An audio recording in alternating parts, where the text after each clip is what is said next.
It's the Worth Knowing live stream. I'm Matt Robison. And in the past few days, we've gotten a piercing demonstration of how much safety and security we've lost, of the jarring chasm between how fear and security theater are used in politics to manipulate us versus the reality of how much more danger and chaos we face today.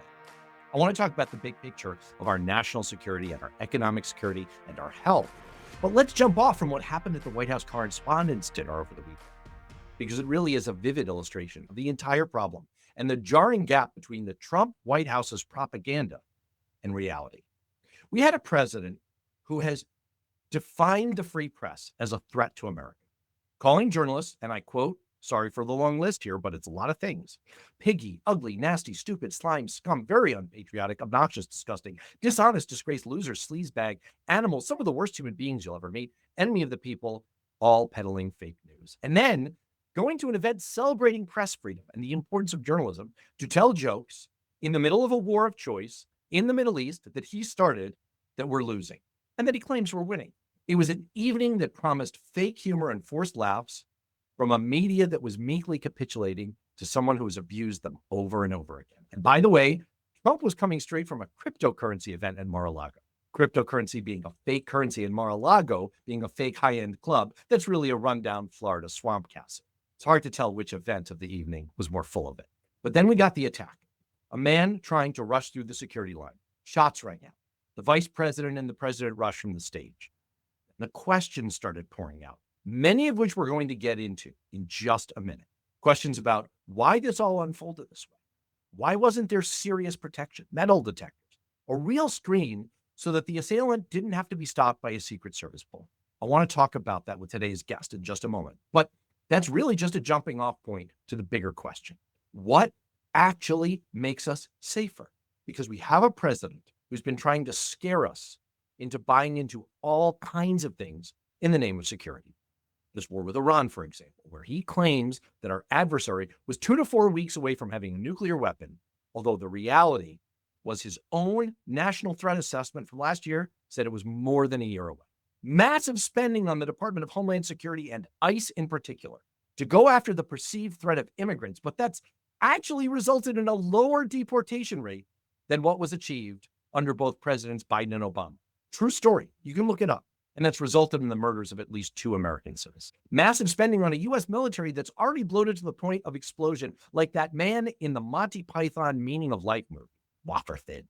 Allowing the AI surveillance platform Palantir to dive deep into our personal healthcare information and other federal databases to pull out deeply personal stuff about us and use it for, we're not sure, all in the name of security, protecting us from threats, our safety, our well-being, and all accompanied by eliminating vaccines for kids, cutting funding for the National Institutes of Health, killing off the critical alliances that have made us safer and more prosperous for decades, cutting funding for health research, costing us economically. In other words, cutting back on proven things that actually make us safer and healthier in order to exploit our fears of what's dangerous. And yet, in polling done just a week ago, voters preferred Republicans over Democrats on just 4 issues, with Republicans cratering overall, and especially with Trump being rock bottom on just about every single issue. With their approval rating going to historic lows, can you guess the 4 issues where voters still think the Republican Party is better? Border security, immigration, national security, and crime. This weekend's incident at the White House Correspondents Dinner was like a layered cake of incompetence and artifice and irony that amounted to a big slice of security theater. And it was also a symbol of that larger issue that under President Trump, Republicans are winning on issues related to how safe and secure we all feel and who can protect us, even as under the surface, they're putting us in greater danger and smothering frosting on top. Today's guest is Eric Lullove, who writes on health issues for Blue Ant Media and who is himself a physician and an expert on health policy. Doc, what's up? What's up? Thank you for having me. It's really delightful to have you and kind of miss each other on the Blue Amp Substack-a-palooza. Yeah, we were pulling ninth inning duty. Yes. We were like 2 ships that crashed in the night. I want to get right to, speaking of Substack, your most recent Substack note, which I thought very pointedly raised 5 key questions about what happened at the White House Correspondents Dinner. I think it's a great jumping off point, as I just said. They get to something much bigger than one incident. You asked, how a hotel packed with the president, vice president, cabinet officials, 2,300 guests was not fully secured by the FBI and Secret Service. And you asked why hotel guests weren't vetted in advance. We've all seen that documentary In the Line of Fire, right? Like, I'm pretty sure Clint Eastwood and his team would have done a better job. So, what were your key questions? And what do we tell us about the gap between the image of security that Trump wants to project and the reality of security that so often occurs under this administration? I can just tell you, somebody who goes to HHS a lot, and I literally have meetings at HHS where I'm either meeting with the deputy administrator or the deputy underlings. I got to go through 3 or 4 levels of entry security just to meet with them. And here hotel was wide open, right? From what I understood, there was some reporting that the key card systems weren't working.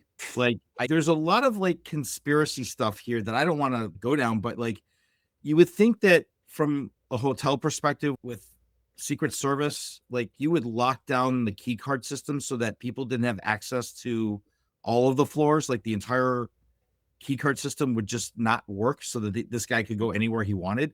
It's almost like they wanted the event to happen from a PR perspective. It's hard not to go down the rabbit hole of we just don't believe anything that this administration says anymore. Like it just lies in the 10 years of the lying. It's just people are just like, you can't keep crying wolf and say the house is on fire and nothing's burning down. Like, how often has he said 2 weeks? 2 weeks. I'll have it in 2 weeks. 2 more weeks. I'll pay you Tuesday for a hamburger today, right? It's just, oh boy, you're dating yourself, Doc. I'm dating myself. But Gen X are here, so this is your hair is at least this way. It's and the other thing, and this is coming up in the comments here from the Chad family, like, how do we believe any of this? That's what I mean. Exactly. That's why it's a microcosm. You can see it even in issues of he gives this surprisingly well-prepped press conference. 30 minutes. 30-minute press conference. Yeah. Good for him doing that off the cuff. But he's asked by Norah O'Donnell. He says that the Secret Service at one point tells him, get down, right after they scrambled him out of his seat. Now, what the video clearly shows is he 8 felt seconds. 8 seconds. He's an 80-year-old man who stumbles out of his seat, which is understandable. You're 80, and I get it. And then falls. And then he claims, okay, no, I didn't fall. That was deliberate. He's like the dwarf in Lord of the Rings. Like, I meant that.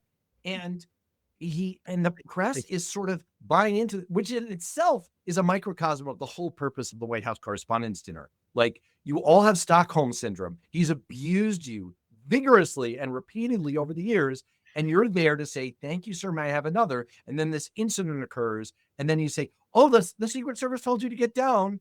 That's great. Now, you were just telling me right before we started that you were reading the incident report. And the actual charging document from the DOJ. The charging document. There's some interesting stuff in there. Yeah, it was on another show, and they were going over the document. And what I found very interesting was that his email that he sent, that he timed his email to go out right when just before he had done this, Cole Allen, the alleged perpetrator, was like, he was very thoughtful. This was a guy who was an engineer who worked for the Department of Defense, who did some contract work and making I think it was drone technology or whatever.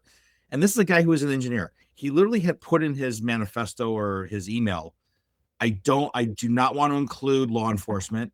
I don't want to target law enforcement. I don't want to target hotel staff. I don't want to target people that are actual like innocents in this process. It's like his entire grievance was really pushing toward the fact that this was all targeted directly at the president and the pedophile cabinet and members that were defending and people that have he brought buckshot instead of rounds so that it wouldn't penetrate the ballistic vests of the agents if he was fired upon.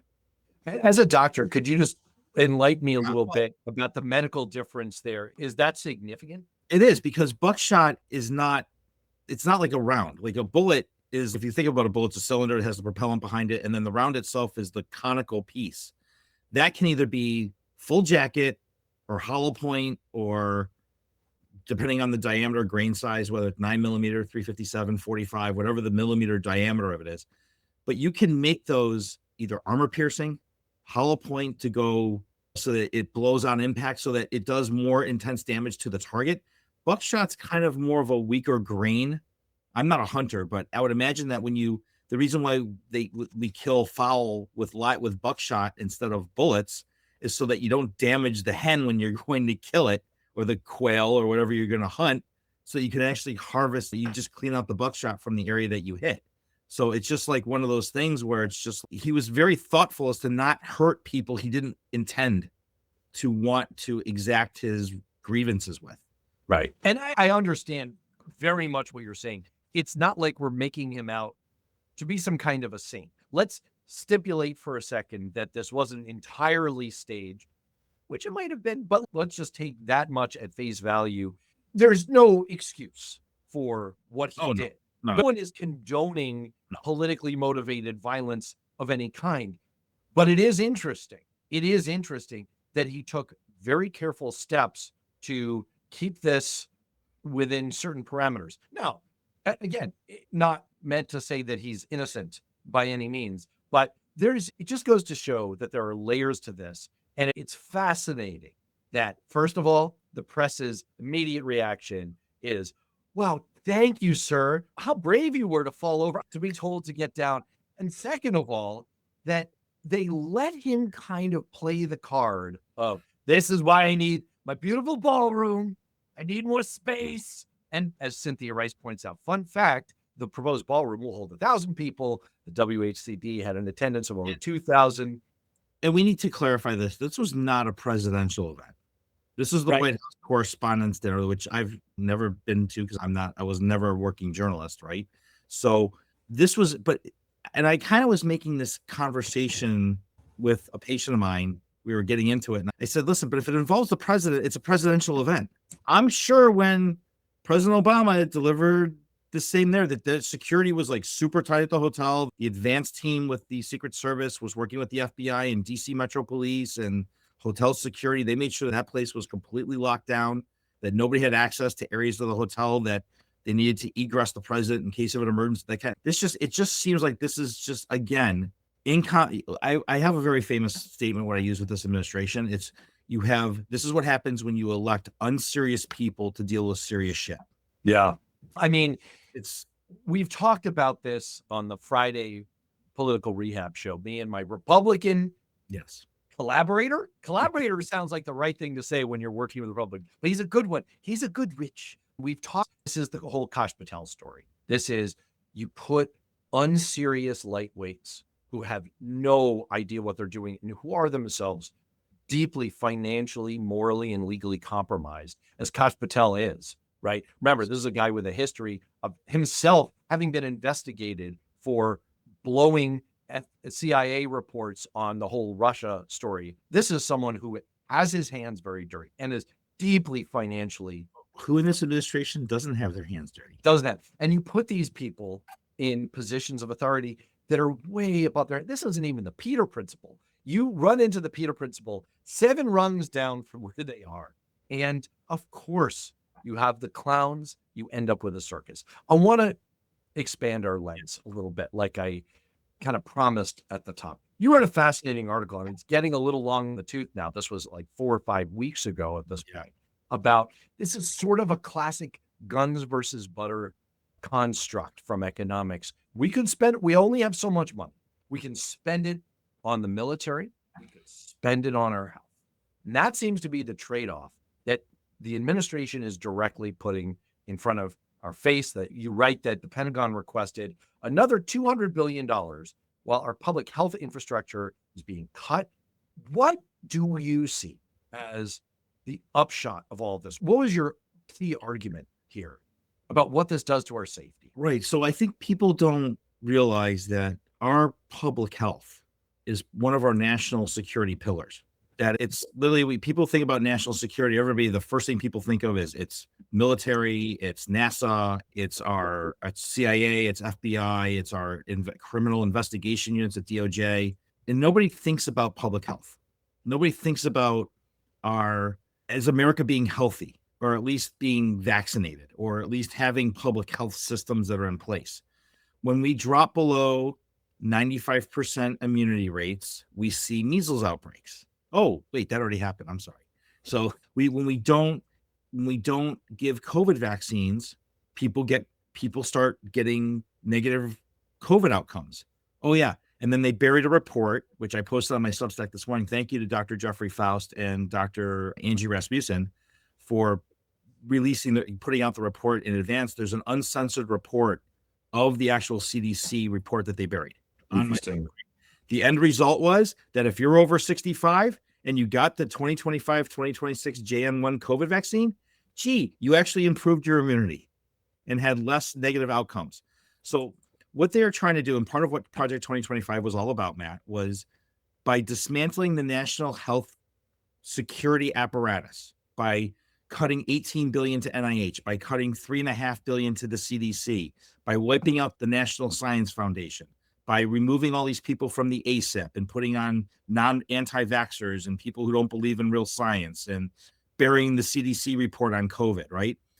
You're creating this space of having people distrust the government when it comes to health by nominating a surgeon general who's an influencer, not a physician. She wasn't even board certified, was never licensed, and never finished her residency. This was a woman who did not complete her residency training. The first person ever nominated to the surgeon general's position who either was A, not an academic physician, or B, was never a practicing physician and was not board certified. And I've said this many times, I posted it, they want us sick, they want us broke, and they want us stupid. And that's why you dismantle education, you dismantle public health, you dismantle the economic systems by putting everybody into crypto and devaluing the US dollar and burying what we're doing in the banking system and upheaving everything. This is the plan, everybody. This is how you break democracy. You break it into 1,000 parts so you can't put it back together. I think the idea of making us stupider really resonates with me. This is an article that I wrote on Newsweek and put up on my Substack. I should go ahead and hit the banner for my Substack once again. Always be closing, Eric. Always be closing. There it is. There's my Substack right there. That was a great article you wrote, by the way. Thank you. The idea on your show is really a well-written piece that deserved more than it got. So yes. Thank you. I'm trying to make you blush, but it's not working. So, it's because of my lights. Actually, I finally feel like I've got my lighting right. I worked for over a decade in Congress and managing congressional campaigns. I'm not a lighting technician, man. I'm still figuring this stuff out. But what I wrote was, it does seem to be a concerted campaign of the eventual bumming of America. They're undercutting our medical research. They're undercutting our scientific research. They're undercutting law. They're undercutting higher ed. All of the areas of our society where the brains go. Yeah. It's like nerds, forget Revenge of the Nerds. And they're slowly. But it's the different nerds that are getting their revenge. It's not the ones that went to medical school. It's not the ones that became scientists. It's not the ones that became microbiologists or virologists, or these are the guys that literally were the tech nerds who were always made fun of, who were always belittled, who were always made fun of in PE class and never got the hot dates and never got the pretty girls. They got them now because of who they are and how much money they have. Lefty grabs for the win. Oh, that's a great quote. I'm not going to say it out loud. Sure. Lefty grabs saying for the incel nerds. Check and mate. Absolutely. And look, most of science is unsexy. That's one of the fundamental problems that we face. And it's always the CDC saying, let's do social distancing, people. And of course, we're nannying and nagging, and no one wants to hear that shit. And they'd rather go with yeehaw as a strategy. But if you ever read Second Life by Stephen Johnson, the medical journalist, about how we've literally doubled human lifespan in the last century, the number one reason is public health measures.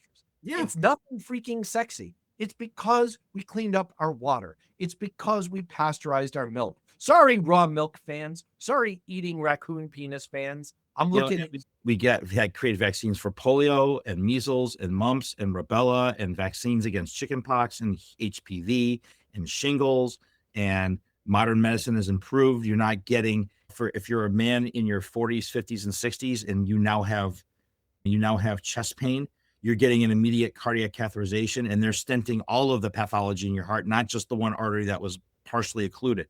We have medications now that we can reduce the incidence of diabetes because of the GLP-1s now. We're seeing less incidences of diabetic foot infections because of the GLP-1s, because it's an overall exosome or a precursor to an enzyme that decreases inflammation across multiple systems in the body. Like we just said, listen, we all like nobody, unless you really like you do this work. It's like science works, everybody. Science is messy. It's supposed to have mistakes. It's not supposed to be guaranteed. Nothing's ever guaranteed, but science is messy. Research takes time, but damn it, when you publish research, when I put my name to a clinical paper and it gets published, you damn right I did that work. It might be dry as hell, but you know what? I damn well did it. And you know what? Medical science is in the populations that we're serving are better for it because it's more research. It's more evidence. It's a way for physicians to make better clinical decisions for their patients, which is what you are. Just like when you go to your doctor or I go to my physician and anybody else who's listening goes to their, you want them making the right decisions for you. You don't want them just, oh, we'll just drink oat milk and let's just change our diets. And yeah, but not everybody can afford to go to Whole Foods. And on top of that, as Friend Zone Millionaire says, 12 nuclear scientists and astrologists have been deleted in recent months. I have no idea what you're talking about, my friend, but he's referring to the recent disappearances and deaths of scientists, not only here in the US, but around the world that have been mysteriously been dying. I don't think they mean astrologists, though. Astronomers, probably astronomers. Right. And it all goes to the same point of there is an absolute, we've talked over the years. I've been part of campaign cycles where we talked about a Republican war on women. There is a war on science that's going on, and it's really a war on intelligence. And you can get away with it in the short term. You can. In the long run, it's going to absolutely freaking kill you. I said so many times, because it's a pet hobby horse of mine, that the single best thing that the federal government does, believe me, I've studied this. I wrote my thesis at the Harvard Kennedy School of Government about this topic. The most effective thing that the federal government does or ever has done with your tax dollars is to invest in basic scientific research through the federal government. Government-supported science is responsible for a third of all patents. It is the driver of private sector innovation. It is the grandfather of every single thing. Look around the room you're in, or if you're outside, every man-made artifact in the world around you. It came, it draws its roots. Government patent, iPhone, government patent. Every single piece of it finds its roots in your grandparents paying their taxes. So the fact that the NIH funding, it really resonated with me. The NIH funding, the cuts that you identified, the $18 billion proposed by this administration, the $3.6 billion reduction. It's not even the cuts, though. It's what we spent on this war. How many days are we in this war now? 50? Right. And we're spending $1 billion a day. 1 to 2 billion a day. They don't really 1 to 2 billion. What's a billion? So what we see right now, remember the original ask from Kegi was 200 billion, right? So we're already halfway through that. This $100 billion that they have supposedly spent, right, is another way of saying we could have funded the NIH for 2 full years. 2 full years of funding to the NIH, which means that all of the research that was done at all the university levels would have been funded. The next cure for Alzheimer's, diabetes, cardiac disease, or cancer was sitting in somebody's lab, unable to be finished with their research grant because Droopy Shitty Pants decided to pull the funding. And this is, elections not only have consequences, but having unserious people in positions have even greater consequences. And I want to pivot to something else you wrote recently. And I want to just put a shout out, as I frequently do, to say, I am fine with dissenting voices in the chat. I welcome them. Even if you want to say something like the Chad USA. By the way, I love your handle, the Chad. You are the Chad, and it's awesome. It's like the people who say the Ohio State University. Yeah, I'm here for it. Who's saying COVID was made in a lab? Possibly. You know what? I traced it back. It was actually in Wuhan. It came from the food market. Exactly where it came from. But he's entitled to his opinion. Free speech. He's entitled to his opinion. He's entitled to his opinion. And I did have Doesn't mean he's right. Former New York Times lead health reporter Donald McNeil Jr. on my show multiple times talking about, look, there is some chain of evidence here that you can make a reasonable, good faith and compelling argument about a lab-based. This is a sideline, but I'm just saying people are very welcome. And I encourage people to bring up their own comments and views, especially on the topic we're about to tackle. You wrote about Palantir. Now, in the Lord of the Rings, the Palantirs became a tool of evil. They were not to be touched or trusted because whatever original purpose they had, they were a tool of the Dark Lord himself. I think this Palantir is pretty much up the same creek. Please just lay out for us. What did you find out about the use of Palantir, what they're doing with it? So I wasn't trying to pull on this thread. And when I did, it just kept unraveling and I went, oh boy. So what I wrote my article about was how Palantir has basically embedded itself into our U.S. healthcare system. And what started off as a seed company for the CIA wound up becoming a 5-year architecture model that they basically built their foundry system in between in all the different agencies under HHS that were never really designed to talk to each other. So, for example, CDC never really talks to FDA. FDA doesn't really talk to CMS. CMS doesn't really talk to CDC because they're separate agencies. They have different functions. What Palantir has done through this $90 million funding grant that they got, which was not bidded out, by the way, they just gave it to them, was they embedded their Foundry backbone, their analytic analysis software to fill the gaps between the borders of the agencies so that now FDA can now access what CDC is doing and so across the board. But that's only the part of it. The other part of it was that when you start looking down the chart of what HHS really is between CMS and Medicaid, then they sold the same technology to DHS.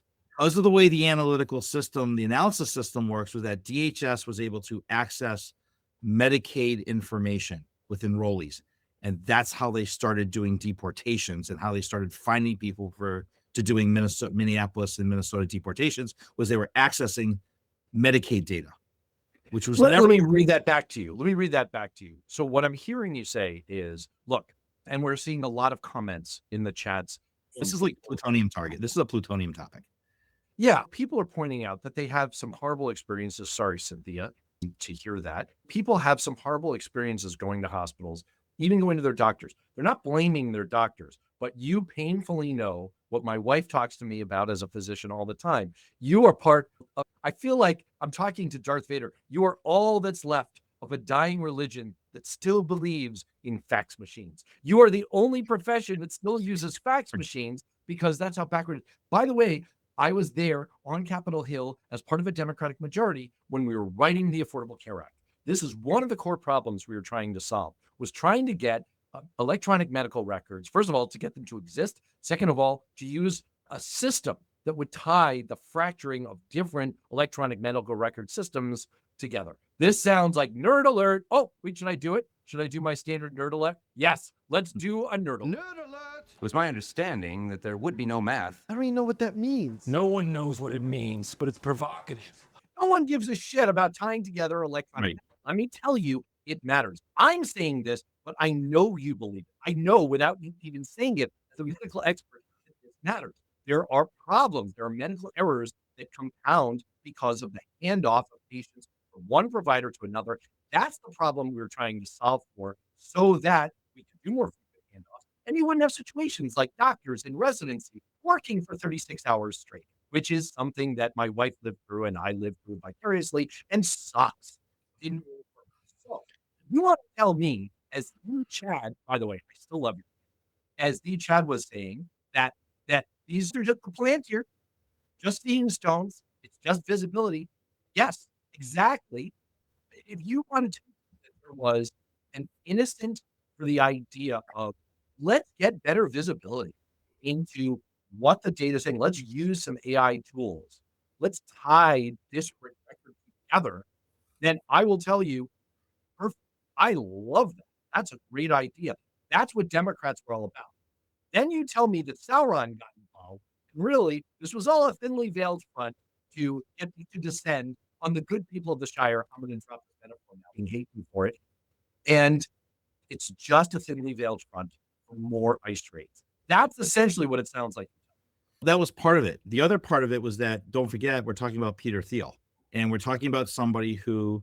Oh, so the Antichrist is involved. Oh yeah, and don't forget, like, his core mantra of his entire life has been, since the founding of Palantir, to not just be the surveillance system for homeland security, but to be the surveillance system of the entire government. That he wants his software embedded across all of it. Now, also keep in mind too, we have another douchebag in Elon Musk who has now sold his Grok AI, and then that's embedded into part of the U.S. federal software systems at DoD, at state, at, I think it's even at agriculture and at the Treasury.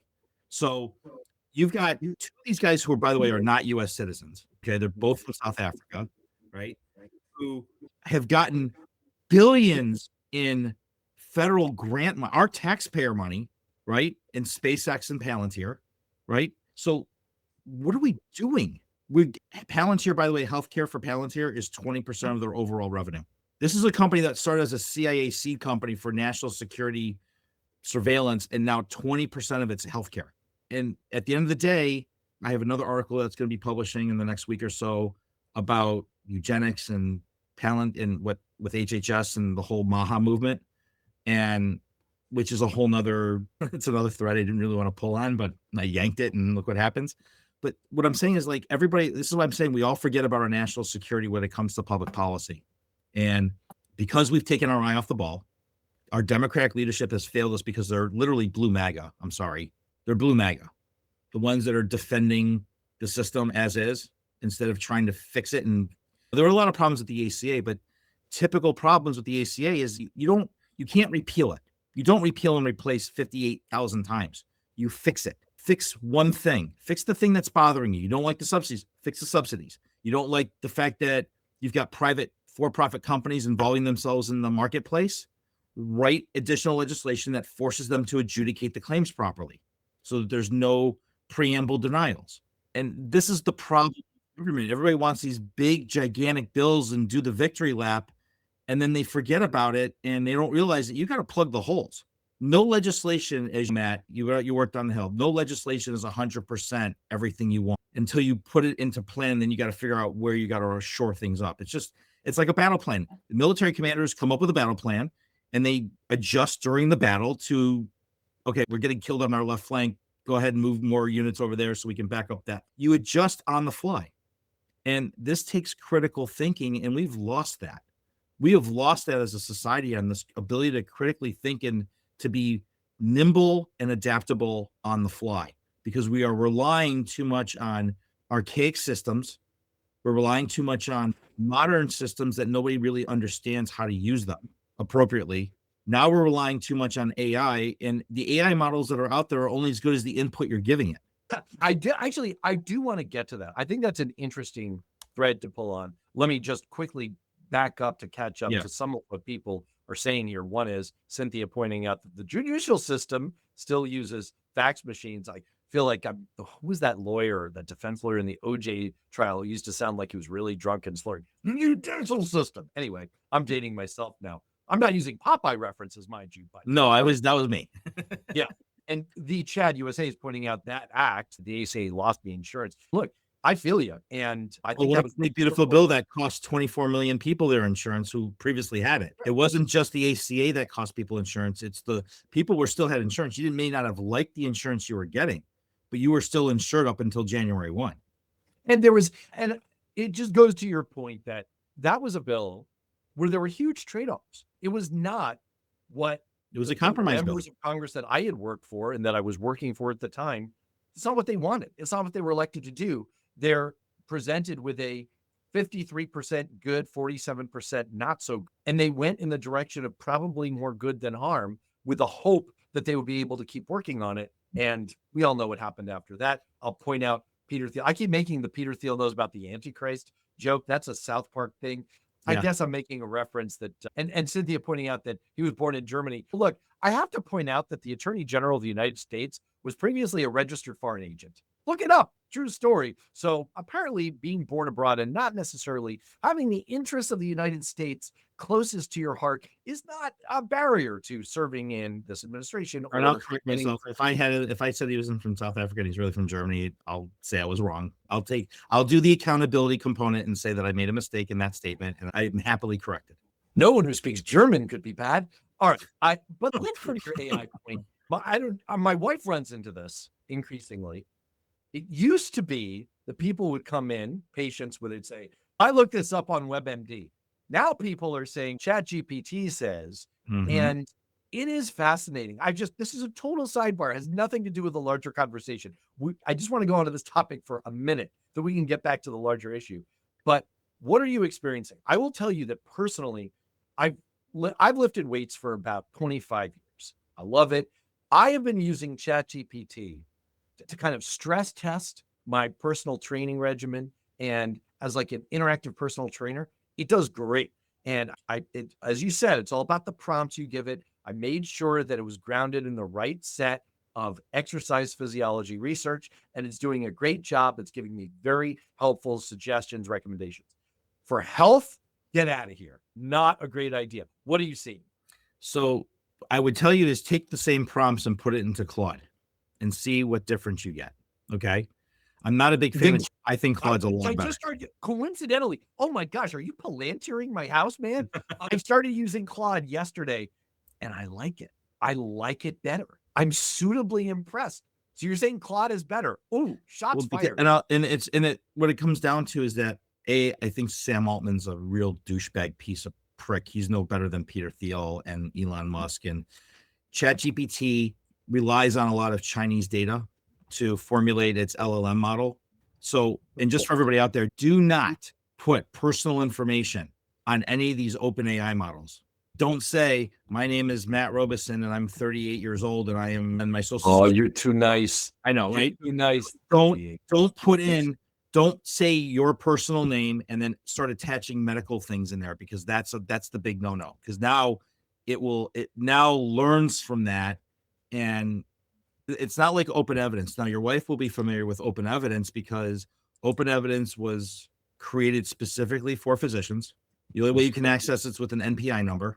It literally will pull little clinical research from either like the National Institutes of Health, from PubMed, from the APMA, from the AMA, Mayo, all the major institutions. And so we use open evidence a lot for medical research and AI and stuff like that, because that's legit secured.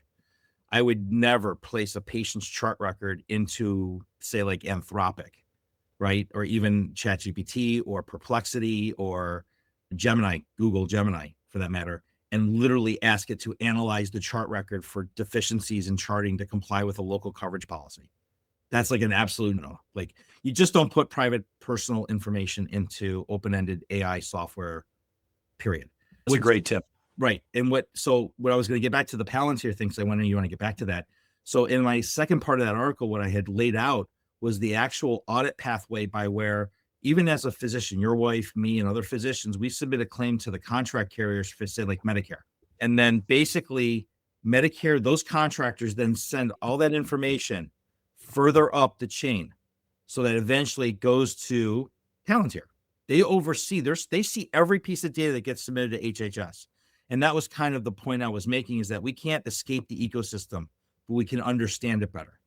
And the more that we can understand these ecosystems of where these guys are embedding their lives and their entire companies into our lives, as long as you understand the ecosystems, then you have a better understanding as a consumer on how you want to make your choices and which devices and what type of information you want to release. And it gets important here. And these are not questions you're going to ask your physician, but these are questions that you're going to ask yourself. And I'll just bring up, and I do want to get to a listener comment here, someone who came in hot, like a wrecking ball, as it were, in just a moment. But it's an interesting connection from what you were saying to companies like 23andMe going under. And there is a tremendous, all that data. We have gotten used to an environment. I have kids, I have teenagers, and we've gotten used to an environment. They've grown up in a world where we trade away our information for services, for Yeah. essentially for a mess of pottage. And all of that on the public side, what Palantir is doing is scary enough because it's in the hands and combined with the power, the police state power of the federal government. But on the private side, what is available through data brokers, and this is something that my Republican colleague, who is an active political consultant on the Republican side, he was talking about on the Political Rehab show just a week ago, is the amount of data on the private data broker side that's available to him, the amount that they know about you and me is truly shocking. Oh yeah. And it comes from scraping publicly available or commercially available data sources, concatenating them together. And then you can set AI loose on them. Then you can set algorithms loose on them, do all kinds of things to target people with them. Most of the time, it's just to send the right kinds of ads to you, but you just don't know. And it becomes extra scary, I think, is your key insight here. It becomes extra scary when your private medical information becomes involved. The fact that data about people's DNA is out there. There is a data security agreement that was part of 23andMe. When you signed up, when you spit in a cup or whatever it is you did, you swabbed yourself, you sent in your DNA that said they will not sell your data to a third party. But the legal agreement, that disclosure, did not include what would happen to the assets of the company if they went bankrupt. Right.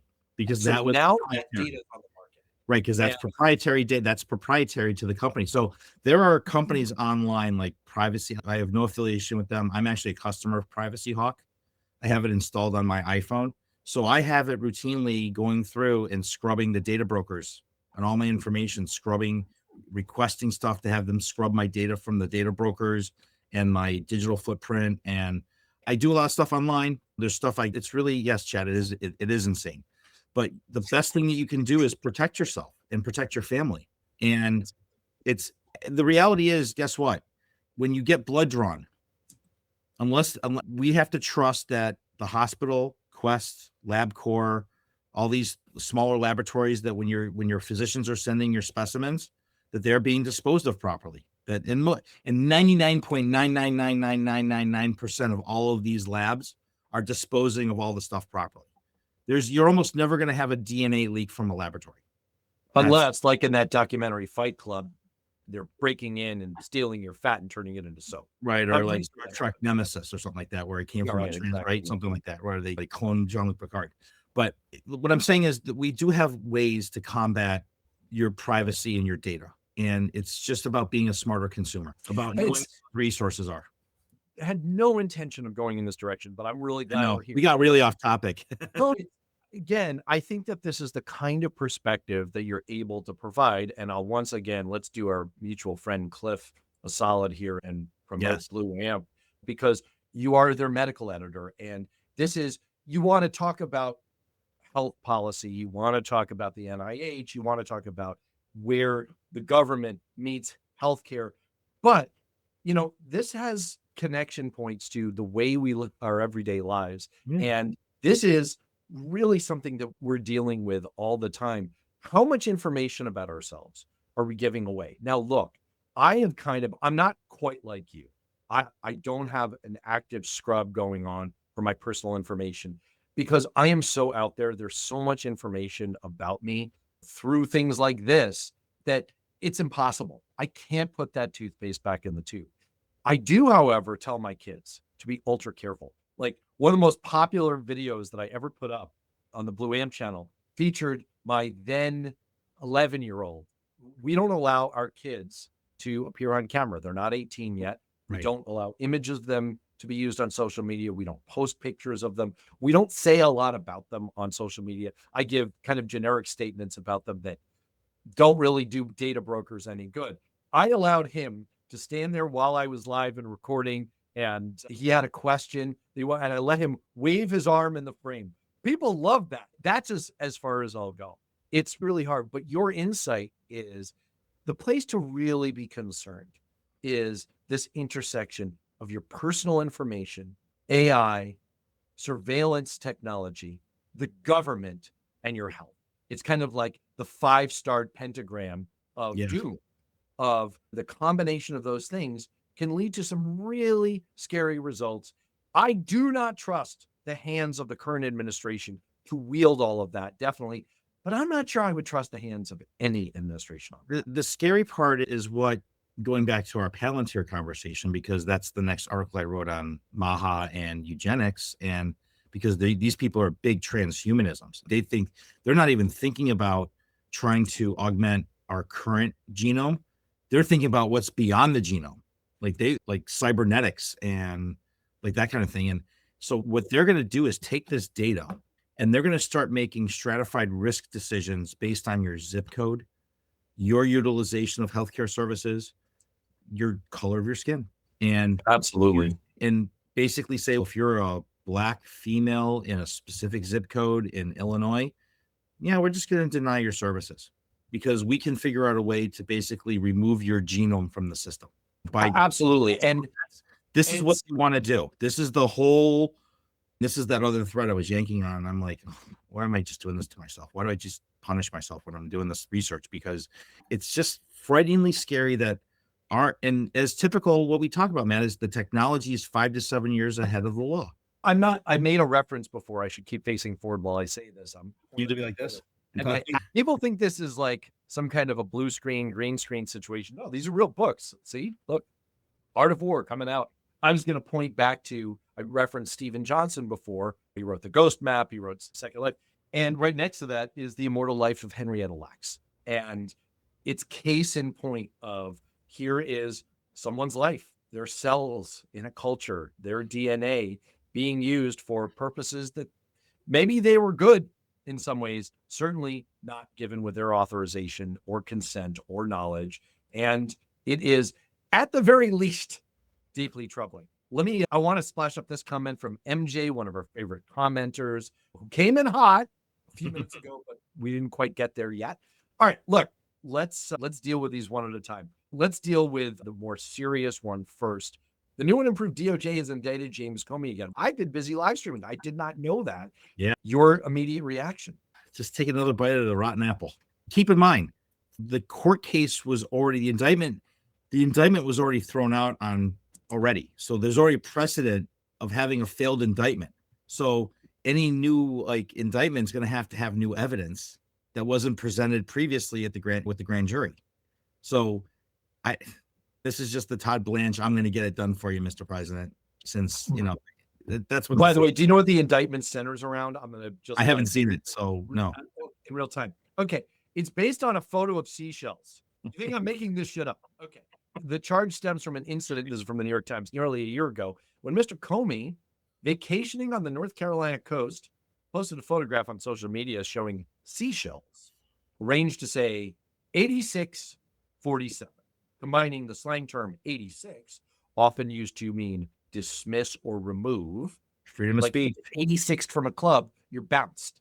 But the indictment freedom of speech, First Amendment. This is an apparent reference 47 to Mr. Trump, and that according to the indictment, 86 means to kill. Look, I haven't been thrown out of that many clubs this year, but when you get 86, you're getting bounced. You're not getting murdered. So, there's free speech and common sense in the way. But this is a new low. I know that's like not much of a standard, but good gravy. Really? Seashells, you delicate boilies. This is what you're doing now. Really? This goes back to this unserious people doing a serious job. Now, here's the thing. They're wasting their time on going after Jim Comey, whether you liked him or not for what he did to Hillary Clinton back in 2016. That's neither here nor there. Okay. That's not the issue. The issue is, look at the amount of resources that are being wasted on going after shit like this versus counterterrorism issues that God knows that have exposed us from a public health perspective and from a national security potential cell perspective, right? You did it. Oh my gosh. Eric, you brought us around the bend back to the theme of the show. How'd you do that? You're like a magician. It's Palantir. This is the point. This is the point. It's the BS of security theater. And it's such ironic timing because this headline is paired literally. I should pop it up on the screen, but I won't take the time because we're about to reach the top of the hour. But it's literally, if you go to the New York Times website right now, You have Justice Department secures new indictment of James Comey after court rebuff, right? This is the 8647 thing. The story right below that is judge says Maureen Comey can sue the Trump administration for filing. So you have this pairing of they're doing these demonstrative, performative. It's all performative. It's a TV show. The whole thing's a TV show. It's a TV show based fundraising exercise that has nothing to do with make us safer. This is what they're focused on. And none of the talk today is on, and I'm sure you heard earlier that the UAE left OPEC. Wow. That hurts the Saudis. And it's against the backdrop of King Charles's visit today and the slow immolation of NATO and our core alliance with the UK and the myriad ways that makes us less safe. And look, I will give some bipartisan credit here. This is an alliance that was built up by both parties over decades. Is it perfect? No. Are there nits to pick? Yes. Are we dealing with Europeans? Did it make us safer over the last 60 some odd years? Absolutely. And one element of security that we haven't even had a chance to touch on is economic security. One of the principal things it's done for us is undergird the world economic system. And I know that the World Trade Organization and the economic order has not served the people of America that well. However, we have vastly benefited from our bilateral trade with European nations and with the EU. It's the most important market in many ways for us bilaterally. We share the greatest. Do you remember the tariff? Do you remember the tariff stuff when it first started? Yeah, I seem to recall. So I had this argument with a patient who was a big MAGA Trumpy guy, right? I said, you go to the barber shop, right? He goes, yeah. I said, you run a trade deficit with your barber. Every time you walk into his shop, you got to pay him $35 or $40 to cut your hair. Does he ever give you anything back in return? I said, every day our lives, because we deal with money, is about a trade deficit. It's going to the grocery store. It's filling up your car. But the other half of the trade deficit is that you're employed or you're collecting Social Security, whatever it is, and you're gaining income from the services you're providing somebody else. It's like this is, and to have all of these tariffs and punishing our allies and, we're being overcharged. No kidding, Sherlock. There are certain things that certain countries we're never going to buy shit from, right? We don't make cheese from the Pyrenees Mountains. We don't have that ability to do that here in the United States. I like my French cheese from the Pyrenees. I want it bought in from France. I'm willing to pay for it. But don't get all pissy because they're not buying our shitty brick American cheese that fractures when you try to make a croissant because it doesn't have enough butter fat. Like, it's common sense. This is the shit that just has driven me nuts ever since he got reelected. And I knew that hell was going to go to a handbasket, that things were going to be all screwed up. We tried to warn everybody about Project 2025. It was all out there on black and white print. We warned everybody. And yet, or as Friend Zone Millionaire put it beautifully and pitifully, the lowest information people with the fewest resources voted for someone who literally despises them. Yeah, that's perfect. And that's a great note. Look, I can't go out on that note. However, I want to do a couple of things. First of all, I want to point out, just because I prepped this and it's depressing on the surface, but I think we can fix it. I really do. We can fix it. I want to look here. I'm going to put something up on the screen here. I referenced this in the open. This is, granted, it's a Fox News poll, but their polling is actually reasonably accurate. It is. I'm just going to point to the bars on the right. 4 issues where Republicans still have an advantage in the eyes of the voters: national security, crime, immigration, and border security. If there's one thing, one lesson that I'd like us to carry forward from today, is that we have to pop this balloon. It is nonsensical. It is fake. It is exactly what we've been talking about: the preference of security theater over actual security. Go. The only thing I would say to you is to take a look at that poll and forget the actual numbers, but what are the trends? It is in the right direction. What were the polls before that? And show it is trending in show the right those direction. numbers going like this. And I think, to Friend Zone Millionaire's point, he's now saying Mike Judge is literally a prophet at this point. That's probably true. Sort of the South Park guys. To your point, this is the realization that I think is increasingly befalling our fellow Americans.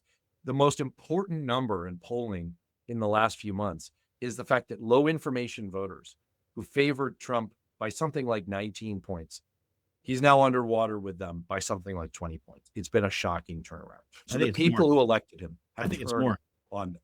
It's been it's a huge swing.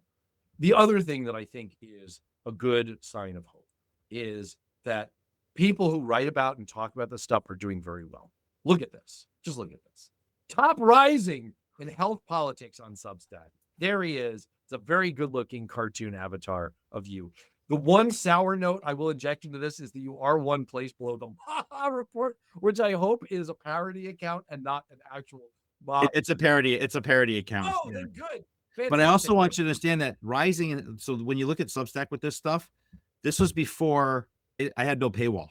My stuff was free. The only reason why I added a subscriber fee, and I did this for altruistic reasons, was because of the pushback of all of the big media that's come in from corporate, which is elevating Substack and getting, but they're not helping the independent guys. No, it's crushing Substack. And right. I'd love to talk way more about right. So what I decided to do was I decided to make my subscriptions on Substack the lowest amount, $30 for the annual. And I pledged for the remainder of the year that I will match every subscription that will then go into a fund that I will then figure out how to use to support other independent Substack media that are starting out, mentoring somebody, being able to give them a little bit of a stipend based on the subs, trying to build up something where we are all collectively doing better. But I wanted to do something altruistic with the money because I don't need the subscription money from people. I have a job. I have a good career as a physician. I don't need to take other people's money for my own benefit, but I'm going to use their money and match it with mine to do something good for other people. And that's what I wanted to do with it. So I think that's tremendous. And if people want to support your work, what you're doing, and the greater Blue Ant Media. There we go. Thank you, Jim. There is your Substack information right up on the screen. If you like what you're getting here, this is my information. I'll just point principally to the Substack. You can get the podcast on the Substack. And I'll also say, and I'll splash this across the banner at the bottom, that I've really been pushing and doing a lot of work on my own YouTube channel. Obviously, I've enjoyed working with Cliff. I'm going to continue to work with Cliff. I have for years. So I'm not going anywhere. However, I am doing some additional and really fun stuff over there, including the Political Rehab Show. So I hope people will check that out. If you haven't subscribed yet to either of these, I hope you will. Chad, people like, who's new on here? Lisa Hopo, Mike Cruiser, Friend Zone Millionaire. We're looking for you. Come join us. We really appreciate it. Eric, thanks so much. Thank you for having me. This was great. It's always too short. I really admire you're always too short. I promise people, it's not just the lighting. I really am this way. It's the way I am. So this is the South Florida. This is the South Florida thing. I play pickleball pretty much outdoors all the time. So this is. So you've escaped the other effects of Florida for now, but there's always the seeing stone. They may get you. All right. We have a great guest. Really, truly one of my favorite people in the world. I'd say the preeminent expert on the federal budget, someone who comes out of a conservative think tank, actually just moved to more of a bipartisan think tank because of they believe in the truth. Jessica Riedel, a multi-time guest on my show, one of the most respected people in Washington, including privately by Republicans who have deeply respected her work for years and years, and is someone I genuinely admire and enjoy talking to. Always interesting, great insights. We're going to talk all about what's really happening. Is Social Security going to run out of money? Is Medicare going to run out of money? Do we actually have a deficit problem, a debt problem, or not? The answer, I think, are scarier than we would like to admit to ourselves. That's coming up next week. In the meantime, hey, everyone, stay safe, be well. I'll see you soon.